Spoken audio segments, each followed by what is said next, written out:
prickly pear is a cactus that I love to look at, but I don't necessarily like to maintain.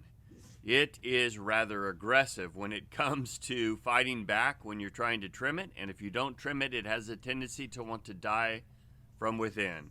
So I keep my distance, and I manage it with a pitchfork. In our devotional today, we find ourselves in Genesis 42, and a rather interesting situation. The devotionalist, he focuses a lot from Joseph's standpoint.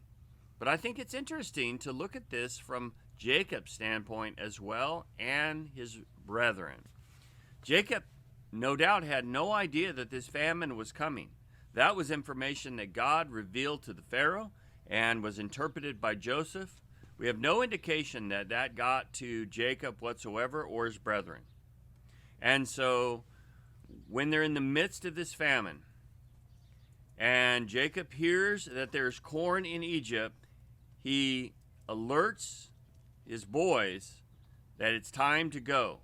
And it's rather interesting is they look at each other oddly, and Jacob notices this. No doubt the guilt of what they've done with their brother has plagued them for 20 years. And now they're going to have to face the music, as it were. When they head down to Egypt, I'm sure that was a long journey. It's like preparing to trim the prickly pear. A lot of dread. And you could face a little bit of pain. When they do face Joseph, you see his dream unfolding. They bow before him, and yes, it does end up being rather prickly. They end up in prison. They're going to send one back to get Benjamin. This was the thing that we find that even Jacob dreaded.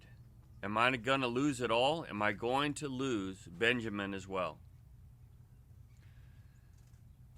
While we see that Joseph had already forgiven them, we see that Joseph had dealt with the fact that God's going to resolve everything, even if it's through a difficult time like a famine. It's time for his brothers to kind of deal with things that they have swept under the carpet in the past. We all are going to have to deal with things that we don't want to deal with, either now or in the afterlife. It's going to be painful. It's going to be difficult. But instead of allowing whatever it is, that thorn, to infect, best to get it out. You may be asking, when you've trimmed this, have you ever got one of those thorns in you and it broken off?